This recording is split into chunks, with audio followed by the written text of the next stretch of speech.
And then lo and behold, Trey Lance gets traded to Dallas for a fourth round pick. San Francisco has a monopoly of picks next year in the draft. I didn't see that one come in as far as Dallas being the destination. Like I knew he was going to be out of there, or I felt he was going to be out of there. But looking at this now, it looks like San Francisco has, first round pick, second round pick, two third rounders, or I'm sorry, three third rounders, a two fourth rounders, a fifth rounder, two sixth rounders, and a seventh rounder. But as I come back and I look at this, I wonder why Dallas made this move. Now I know Dak, they had some issues the first time around with his contract, and he's probably going to command $50 million next time. But is Trey Lance going to be the answer?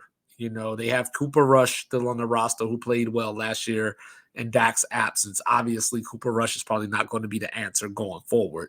I don't think Trey Lance is going to be the answer going forward either. But I was wondering why Minnesota didn't make the move. His home state, Kirk Cousins is a free agent after this year, and there has already been rumblings about Minnesota not bringing him back. There was already rumblings before the draft about Minnesota being interested in trading for him. And then their other quarterbacks are Jaron Hall and Nick Mullins. So now I'm guessing Will Greer is on his way out of Dallas. So there's that. Arizona could have maybe made the move if San Francisco was willing to trade in division versus bringing in Josh Dobbs. I mean, I know they're embracing the tank. I don't know if that means that Kyler Murray's days are numbered. And, as they go 2-15 this year, Caleb Williams or Drake May gets to come in next year with the franchise, the keys to the franchise. So, it just makes me wonder, because I'm looking at Dallas, and let's just say Dak gets hurt again this year. Knock on wood. Even as a Commander fan, I don't want that to happen. But let's just say it does happen.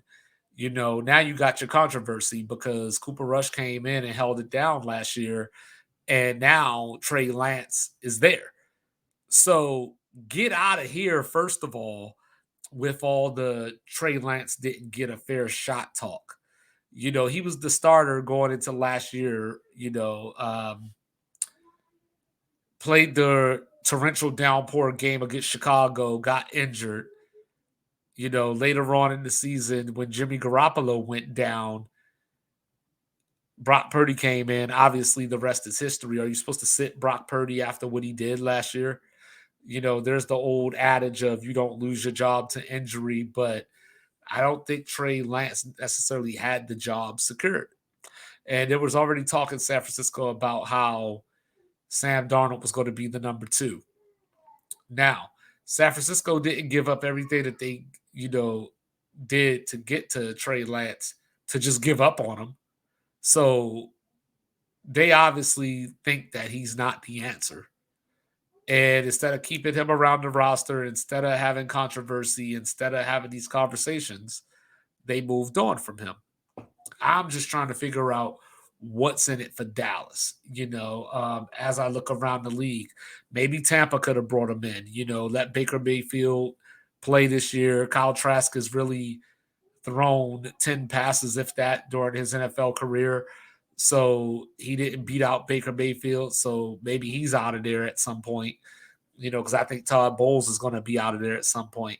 So, Miami, do they need a backup? With Tua being hurt. I know Mike White came in. He's injured. Atlanta. Is Desmond Ritter the answer? We don't know. Tyler Heineke is the backup, but that could have been a good mentor for Trey Lance.